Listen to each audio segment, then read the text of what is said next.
O desejado de todas as nações. Capítulo 82. Por que choras? As mulheres que estiveram ao pé da cruz de Cristo esperaram atentas que passassem as horas do sábado. No primeiro dia da semana, muito cedo, fizeram o caminho para o sepulcro, levando consigo preciosas especiarias para ungirem o corpo do Salvador. Não pensavam em sua ressurreição. Pusera-se o sol de suas esperanças e fizera-se noite em seu coração. Enquanto caminhavam, relembravam entre si as obras de misericórdia realizadas por Cristo, bem como suas palavras de conforto. Não lembravam, entretanto, as que proferira: outra vez vos verei. Ignorantes do que se passava mesmo então, aproximaram-se do horto, dizendo: quem nos revolverá a pedra da porta do sepulcro? Sabiam não lhe ser possível afastá-la, todavia continuaram para diante. E eis que os céus se iluminaram de repente com uma glória que não provinha do sol nascente. A terra tremeu. Elas viram que a pedra fora removida. O sepulcro estava vazio. As mulheres que foram ao sepulcro não partiram todas do mesmo lugar. Maria Madalena foi a primeira a chegar ao local, e ao ver que a pedra fora retirada, correu para anunciá-lo aos discípulos. Entre mentes chegaram as outras mulheres.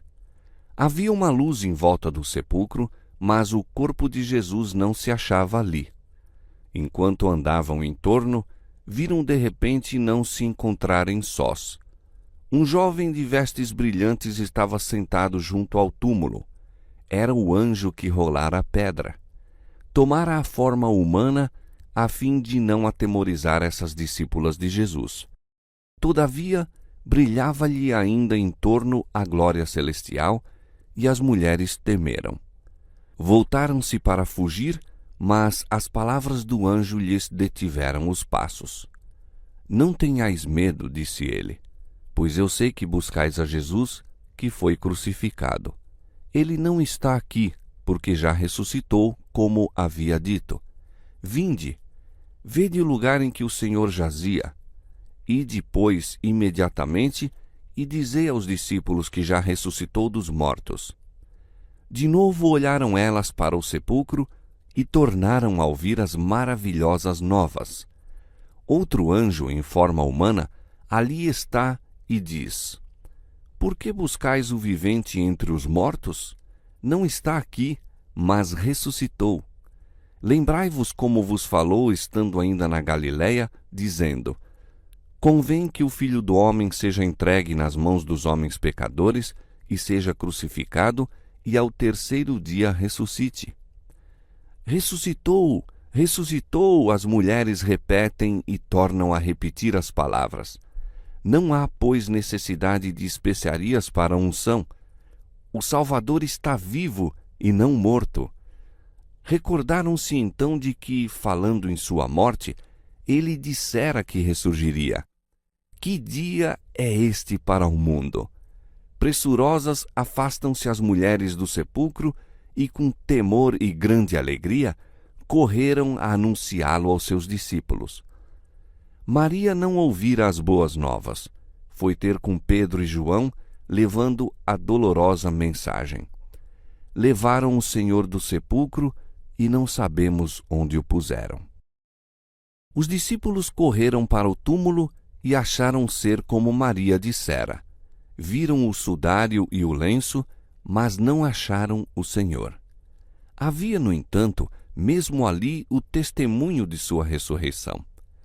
As roupas do sepultamento não estavam atiradas com negligência a um lado, mas cuidadosamente dobradas, cada uma num lugar à parte. João viu e creu. Ainda não compreendia a escritura que dizia dever Cristo ressuscitar dos mortos, mas lembrou-se então das palavras do Salvador, predizendo sua ressurreição. Fora o próprio Cristo que colocara com tanto cuidado as roupas com que o sepultaram. Quando o poderoso anjo baixara ao sepulcro, uniu-se-lhe outro que estivera com seu grupo, montando guarda ao corpo do Senhor. Enquanto o anjo do céu removeu a pedra, o outro entrou no sepulcro e desembaraçou o corpo de Jesus de seu invólucro. Foram, porém, as próprias mãos do Salvador que dobraram cada peça, pondo-as em seu lugar. Ao seu olhar, que guia semelhantemente a estrela e o átomo, nada há sem importância. Ordem e perfeição se manifestam em toda a sua obra. Maria acompanhara João e Pedro ao sepulcro. Quando voltaram a Jerusalém, ela permaneceu. Contemplando a tumba vazia, o coração encheu-se-lhe de dor.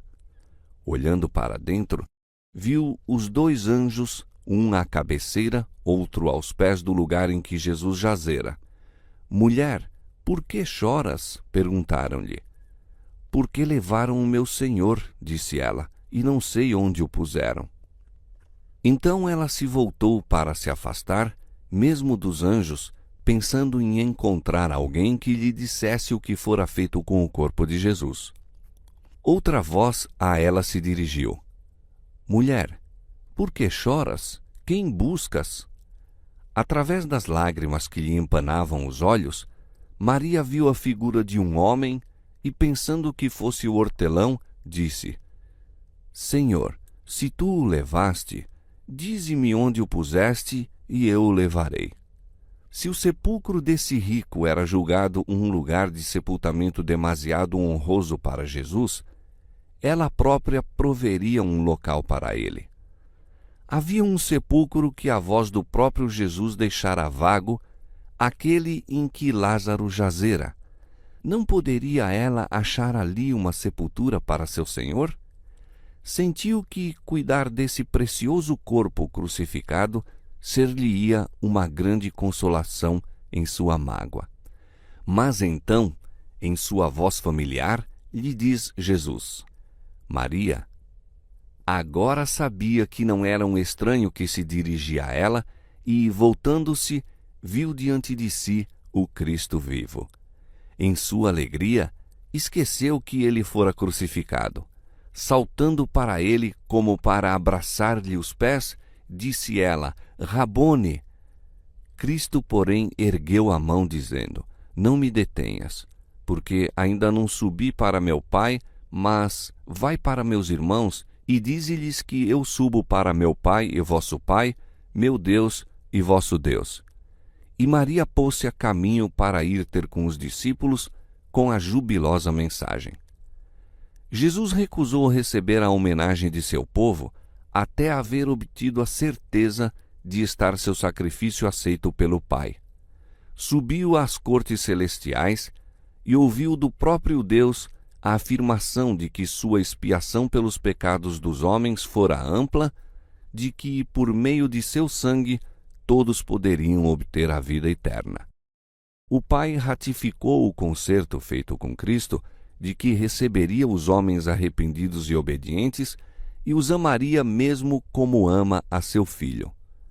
Cristo devia completar sua obra e cumprir sua promessa de que o varão será mais precioso que o ouro e o homem sê-lo-á mais que o ouro acrisolado.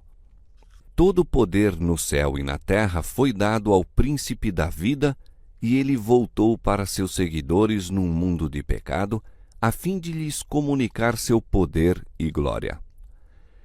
Enquanto o Salvador se achava na presença de Deus, recebendo dons para a sua igreja, pensavam os discípulos no sepulcro vazio e lamentavam-se e choravam. O dia em que todo o céu vibrava de alegria era para os discípulos de incerteza, confusão e perplexidade. Sua incredulidade no testemunho levado pelas mulheres é uma prova de quão baixo lhes caíra a fé. As notícias da ressurreição de Cristo eram tão diversas do que haviam antecipado que as não podiam crer. Eram demasiado boas para serem verdade, pensavam. Haviam ouvido tanto das doutrinas e das chamadas científicas teorias dos fariseus que era vaga a impressão produzida no espírito deles quanto à ressurreição. Mal sabiam o que podia significar a ressurreição dos mortos. Eram incapazes de conceber o grande fato. Ide, disseram os anjos às mulheres, dizei a seus discípulos e a Pedro que ele vai adiante de vós para a Galiléia. Ali o vereis, como ele vos disse. Esses anjos estiveram com Cristo como guardas durante sua existência terrestre. Testemunharam-lhe o julgamento e a crucifixão. Ouviram suas palavras aos discípulos. Isso se demonstrava por sua mensagem aos mesmos e os deveria haver convencido da veracidade do que lhes era transmitido. Essas palavras só poderiam provir dos mensageiros de seu Senhor ressuscitado. Dizei aos discípulos e a Pedro, disseram os anjos. Desde a morte de Cristo, Pedro se achava sucumbido pelo remorso. Sua vergonhosa negação de seu Senhor e o olhar de amor e de angústia do Salvador achavam-se sempre diante dele. De todos os discípulos, fora o que mais pungentemente sofrera. A Pedro é dada a certeza de que seu arrependimento fora aceito e seu pecado perdoado. É mencionado nominalmente. Dizei a seus discípulos e a Pedro que ele vai adiante de vós para a Galiléia. Ali o vereis. Todos os discípulos haviam abandonado a Jesus e o chamado para se encontrarem com ele outra vez os inclui a todos. Ele não os rejeitou. Quando Maria Madalena lhes disse que vira o Senhor, repetiu o convite para o encontro na Galiléia. E pela terceira vez lhes foi enviada a mensagem. Depois de haver ascendido ao Pai, Jesus apareceu às outras mulheres, dizendo: Eu vos saúdo. E elas, chegando, abraçaram os seus pés e o adoraram. Então Jesus lhes disse: Não temais. Ide dizer a meus irmãos que vão à Galiléia e lá me verão. A primeira obra de Cristo na terra, depois de sua ressurreição, foi convencer os discípulos de seu inalterável amor e terna solicitude para com eles, para lhes dar testemunho de que era seu Salvador vivo, de que quebrara as cadeias do túmulo e não mais podia ser retido pelo inimigo, a morte, para revelar que tinha o mesmo coração de amor que, quando andava com eles como seu amado mestre, apareceu-lhes por várias vezes. Queria estreitar ainda mais em torno deles os laços de amor. Ide, dizei a meus irmãos, disse ele, que me encontrem na Galiléia. Ao ouvirem essa combinação, feita de maneira tão positiva, os discípulos começaram a pensar nas palavras de Cristo, predizendo-lhes sua ressurreição. Mesmo então, no entanto, não se regozijaram. Não podiam expulsar de si as dúvidas e perplexidades. Mesmo quando as mulheres declararam haver visto o Senhor, os discípulos não queriam crer. Julgavam-na sob a influência de uma ilusão.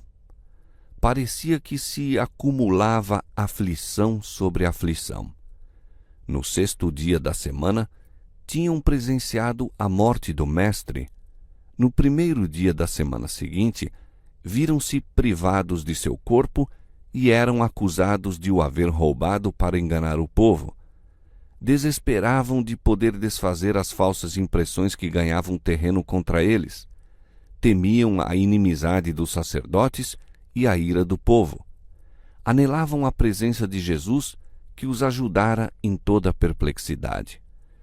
Repetiam muitas vezes as palavras: E nós esperávamos que fosse ele o que remisse Israel. Sentindo-se tão sós e tão repassados de dor, lembraram as suas palavras: Se ao madeiro verde fazem isto, que se fará ao seco? Reuniram-se no cenáculo e fecharam bem as portas, sabendo que a sorte de seu amado mestre poderia a qualquer momento ser a deles mesmos. E todo esse tempo se poderiam estar regozijando no conhecimento de um Salvador ressuscitado. No horto, Maria estivera chorando quando Jesus se achava mesmo junto dela. Tão cegados tinha os olhos pelas lágrimas que não o distinguira, e o coração dos discípulos estava tão cheio de pesar que não creram na mensagem do anjo nem nas palavras do próprio Cristo. Quantos estão a fazer ainda o que fizeram esses discípulos? Quantos se fazem eco do desalentado lamento de Maria, levaram o Senhor e não sabemos onde o puseram? A quantos se poderiam dirigir as palavras do Senhor? Por que choras? Quem buscas? Ele lhes está tão próximo, mas seus olhos cegados pelo pranto o não distinguem. Fala-lhes, mas não compreendem. Oh, que a pendida cabeça se erguesse, que os olhos se abrissem para vê-lo, que os ouvidos lhe escutassem a voz. E depois, imediatamente, e dizei aos seus discípulos que já ressuscitou. Convidai-os a olhar, não ao sepulcro novo de José, fechado com uma grande pedra e selado com o selo romano. Cristo não está ali. Não olheis ao sepulcro vazio. Não vos lamenteis como os que se acham sem esperança e desamparados. Jesus vive, e porque ele vive, nós também viveremos. De corações agradecidos, de lábios tocados com o fogo sagrado, ressoe o alegre cântico. Cristo ressurgiu. Ele vive para fazer intercessão por nós. Apegai-vos a essa esperança, e ela vos firmará a alma qual âncora segura e provada. Crede e vereis a glória de Deus.